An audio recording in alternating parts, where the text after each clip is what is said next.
Assalamualaikum warahmatullahi wabarakatuh. Halo semuanya, jumpa lagi dengan saya Chow Sing Sing, kurator dari podcast Horror Night Story. Halo, apa kabar semuanya? Semoga kalian semua sehat-sehat ya. Dan pada siang hari ini saya kembali dan akan menghadirkan cerita mistis untuk kalian semua.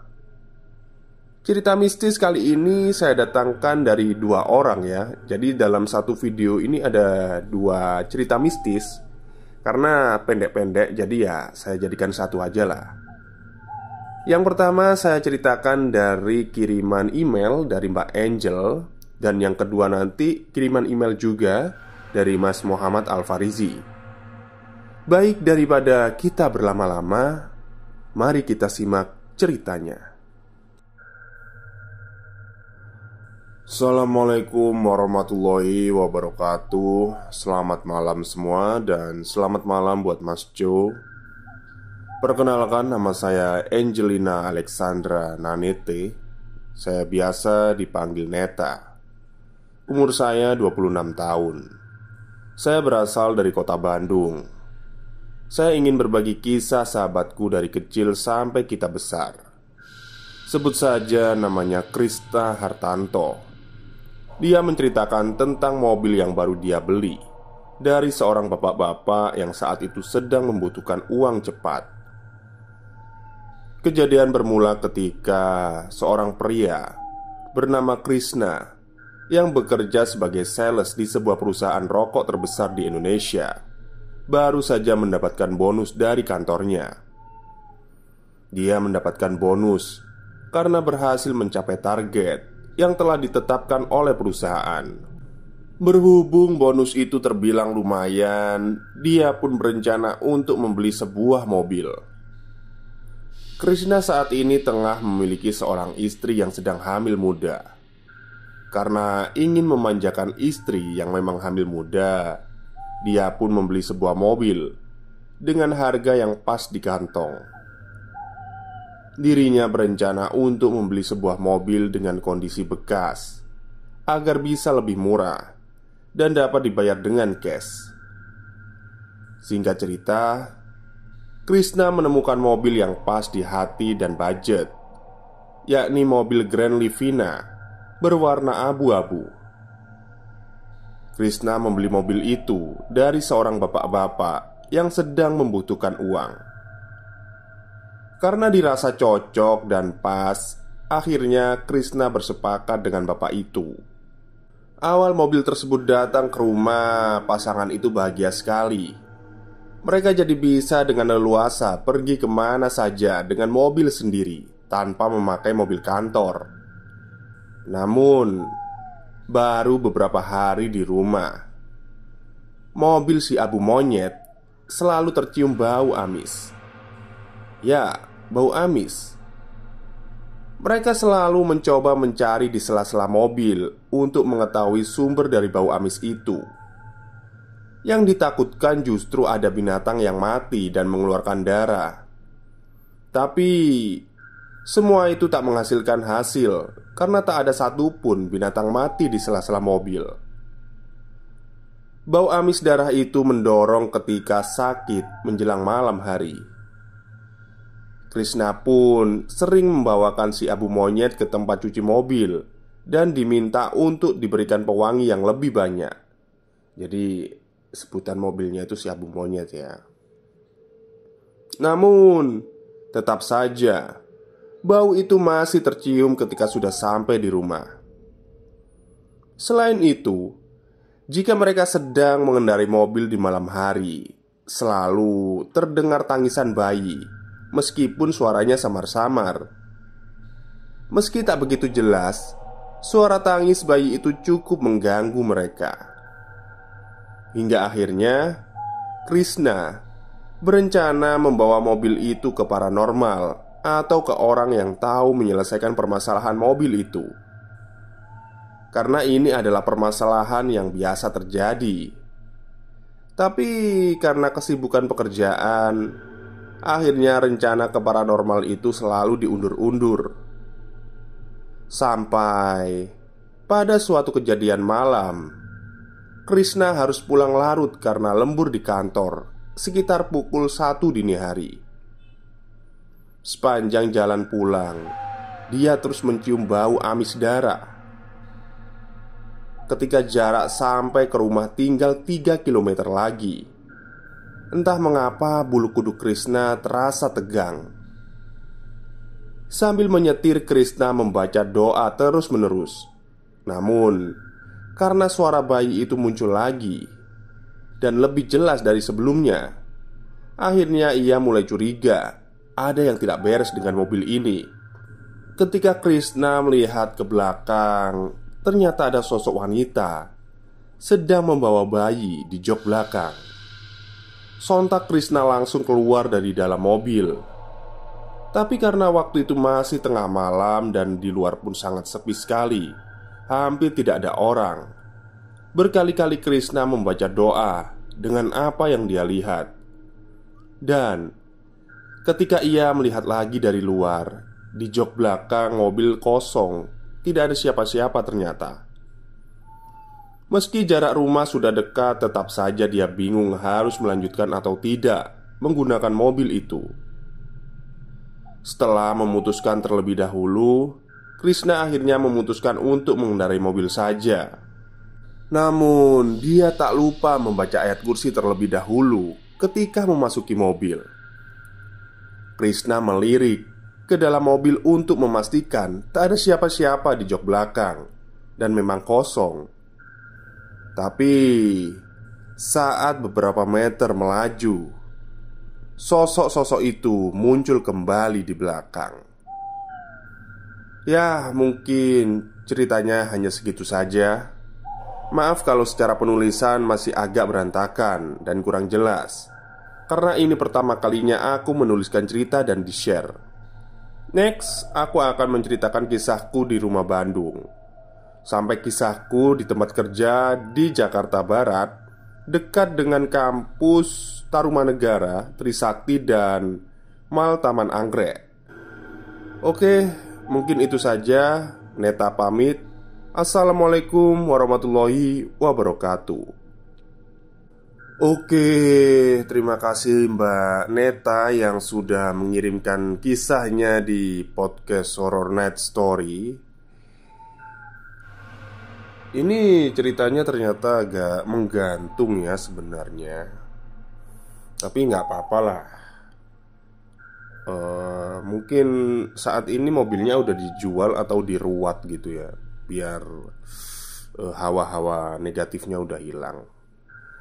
Baik, ini adalah cerita kedua. Jadi hari ini saya akan menghadirkan dua cerita dalam satu video. Cerita kedua ini dari Mas Muhammad Al-Farizi, yang menceritakan tentang gangguan gaib yang dialaminya. Seperti apa kisahnya? Mari kita simak. Perkotaan tidak menjamin kita terhindar dari gangguan gaib. Kesepian tanpa interaksi antar tetangga memicu keburukan iblis, apalagi terhadap mereka yang beraktivitas di sekitar maupun di dalam rumah bekas bunuh diri. Paijo, penjaga malam di lingkungan kompleks Raya Lestari, menjelaskan dia sering mendengar suara gedoran. Beberapa kali juga dia melihat pria berusia 40 tahunan termangu di ruang tamu, dekil dan berlumut. Pernah ada anak kecil yang kesurupan saat berteduh di bawah pohon cengkeh tua di sana. Peminta-pinta kecil itu baru saja menyelesaikan makan dan minum. Dia mencoba tidur, namun setengah jam kemudian dia berteriak histeris, padahal hari masih petang. Setelah disadarkan orang pintar yang tak sengaja lewat, dia menceritakan pada kerumunan pengendara yang penasaran. Di dalam mimpi dia melihat mata merah dalam kegelapan. Sosoknya termangu di balik jendela sebuah kamar yang letaknya terlihat jelas dari tempat anak itu tidur. Sosok itu berdiri dan memanggilnya. Namun, saat anak ini mendekat, keastralan pun mulai tampak. Sosok itu menghilang. Saat itu, dia kembali. Pocong telah berdiri di depannya. Ketika dia membalikkan badan lagi, lelaki yang tadi dihampirinya telah tergantung dan lidahnya menjulur. Rumah angker ini memang berada di tengah kompleks orang-orang kaya. Namun bangunannya hanya satu lantai. Sudah ada 2 keluarga yang menghuni rumah ini. Keluarga pertama pindah karena kepalanya bunuh diri. Mungkin pasang ini mungkin ya, kepalanya bunuh diri itu gantung diri gitu. Sedangkan keluarga yang kedua, pasangan muda, mereka pergi karena diganggu oleh sosok astral. Keangkeran rumah ini disebut Paijo dan orang sekitar karena bunuh diri Endang. Dia pengusaha yang tiba-tiba merugi miliaran rupiah. Jumlah utangnya di bank pun begitu banyak. Malam itu juga dia masuk ke kamar anaknya yang meninggal karena sakit. Dia sempat menyelipkan surat di meja rias sang istri. Pelan dia keluar dari kamar agar sang istri terus terlelap. Digantungnya leher putih kekuningan itu. Dia mengeliat sebelum lidahnya menjulur pada akhir kematian. Akhirnya sang istri menangis histeris ketika melihat jasad suaminya. Namun hanya para pembantu yang bekerja dengan mengejar materi yang berusaha menenangkannya. Itu pun tak lebih dari 5 orang. Tak butuh berhari-hari untuk istrinya meninggalkan rumah. Dia ikut orang tuanya setelah mayat suami dikuburkan dan tanpa menggelar yasinan. Di pagar rumah itu bertuliskan tulisan "rumah dijual". Adinda yang saat itu sedang mencari rumah kepincut. Waktu itu suasana rumah masih cukup asri. Saat dihubungi ternyata pemilik rumah menjual lebih murah dari perkiraan Adinda. Adinda langsung merasakan gangguan gaib ketika pertama kali tinggal. Dia mendengar ada suara plafon jatuh. Seketika bulu punggungnya berdiri dan dia merinding. Namun malam itu tubuh suami masih bisa dipeluknya. Akan tetapi berbeda cerita ketika sang suami piket dan harus menginap. Rumah yang asri itu tak lagi menyenangkan. Perempuan yang usianya masih 27 tahun waktu itu hendak bermimpi. Namun saat beberapa detik memejamkan mata, tapi selimutnya ada yang menarik, dia sadar dan terbangun. Sempat merasa aneh tapi enggan memikirkan banyak hal yang mengerikan. Diminumnya air segelas yang diletakkan di atas meja yang letaknya di sebelah ranjang, dan dipejamkan kembali matanya. Suara kucing yang mengeong keras dan mendesis terdengar olehnya. Dia kembali terbangun. Kali ini wajahnya cemas dan keningnya mulai berkeringat. Makin dia tarik selimut hingga menutup wajah. Tapi suara gesekan kain ke lantai seolah enggan membiarkannya nyaman. Adinda mulai sangat takut ketika lampu kamarnya berkedip-kedip. Terdengar kembali plafon jatuh yang sangat mengagetkannya. Ingin sekali dia menelpon suami namun lupa ngecas ponsel. Sambil mengecas handphone, dia memberanikan diri mengintip dari sela gorden jendela. Hanya beberapa detik, tapi dia kaget dan langsung menutup gorden. Dia melihat ada pria berwajah pucat menatap kosong ke arah pintu rumah. Dia tak berani keluar. Teriak pun percuma karena sekitar begitu sepi. Kalaupun ada orang itu hanyalah Paijo. Itu pun di pos satpam yang jaraknya 1 kilo dari rumah Adinda. Yang dapat dilakukan Adinda hanyalah meringkuk di pojok kamar seraya berdoa dalam selimut tebalnya. Akan tetapi, suara gedoran pintu depan terdengar. Suara ayun gagang pintu mulai terdengar di bagian belakang rumah. Tak lagi terpikir olehnya untuk menyalakan handphone. Di dalam selimut, keringatnya bercucuran. Kian kencang pula suara pintu itu digedor. Adinda mengira itu mungkin suaminya. Dipanggillah dia dengan nama kesayangan. Nada bergetar. Bukan sautan kekasih, justru geraman. Dan suara lompatan yang dia dengar. Adinda kian panik dan memegang erat selimut. Suara aliran air dari keran kamar mandi berbunyi. Tidak lagi jelas doa yang ia lafadzkan. Bayangan tak menentu. Ia terus meringkuk di pojok ranjang. Nafasnya pun mulai tersengal. Pocong telah berdiri di depan pintu kamarnya. Kepala pocong itu menggedor-gedor pintu. Sedangkan suara air keran tidak hanya dari dalam kamar mandi saja, melainkan dari wastafel di ruang makan. Adinda kian merinding. Dia memberanikan diri untuk melihat sekitar. Namun, dari sela selimut yang dia singkap, telah berdiri pocong di depan ranjangnya dalam kondisi gelap. Adinda berusaha memohon pertolongan, tapi suaranya tidak bertenaga. Seraya giginya bergemeretak ketakutan. Air matanya mengalir membasahi kedua pipinya. Namun, sosok astral itu melebarkan mulutnya. Adinda yang sangat ketakutan pun merangkak pelan. Dia merangkak melewati pocong yang masih mengeram itu. Sampai di pintu dia meraba untuk keluar. Akan tetapi, gangguan gaib belum selesai. Sebelum pingsan di ruang tamu, dia melihat pria berusia 40 tahunan berdiri di depan pintu utama. Tangis Adinda menjadi sesenggukan. Dia mulai pasrah.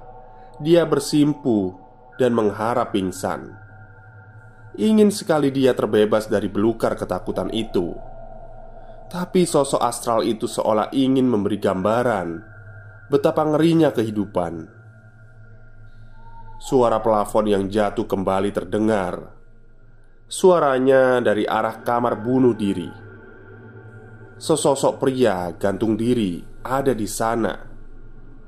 Matanya yang hendak keluar karena menahan sakit cekikan leher benar-benar membuat Adinda tak sanggup berdiri.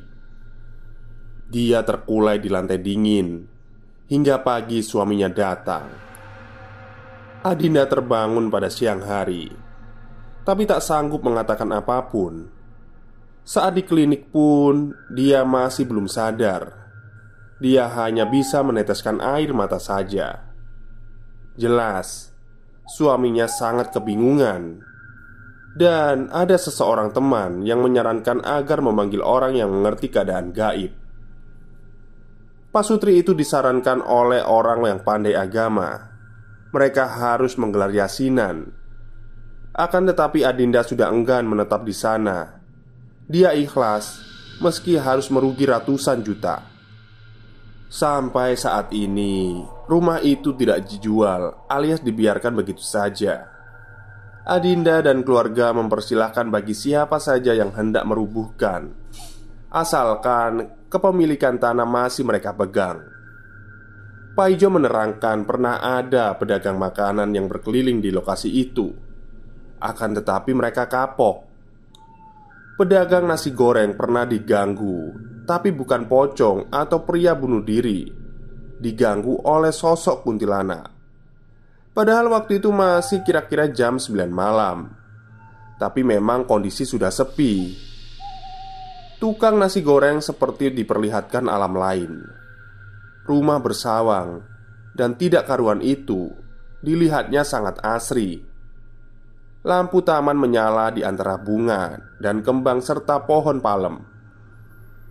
Seorang wanita memanggilnya. Wanita itu memesan 2 bungkus nasi goreng. Keanehan sudah terasa sejak wanita itu ingin membuat sendiri makanan itu. Tapi dia tidak menggunakan sendok saat mengambil bumbu untuk dimasukkan ke dalam wajan. Tukang nasi goreng marah dan berusaha menghentikannya. Namun wanita itu tidak peduli. Diambilnya nasi menggunakan tangan. Diaduknya semua yang ada dalam kuali menggunakan tangan. Pedagang mulai menyadari ada yang aneh. Dan dia melihat wanita itu mulai menjulurkan lidahnya. Lalu 2 bola matanya menggelinding lepas ke dalam wajan. Saat berkedip, wanita itu berubah menjadi kuntilanak. Pedagang nasi goreng itu pun lari tunggang langgang dan bertemu dengan Pak Ijo yang sedang menikmati kopinya di pos kampling. Setengah jam kemudian dia baru bisa berbicara. Pak Ijo sudah tak heran karena dia sendiri kerap diganggu ketika berkeliling. Pak Ijo pernah melihat pocong berdiri di depan jendela kamar bunuh diri itu. Tamat. Baik, itulah cerita dari Mas Muhammad Al-Farizi ya, tentang gangguan gaib di rumah bekas bunuh diri. Agak menggantung juga ya ceritanya Mas Al-Farizi ini sebenarnya. Tapi dan kata-katanya itu terlalu puitis menurut saya. Tapi tidak apa-apa. Yang penting para pendengar mengerti apa yang saya omongkan ya. Baik, mungkin itu saja pada siang hari ini. Kurang lebihnya saya mohon maaf. Wassalamualaikum warahmatullahi wabarakatuh.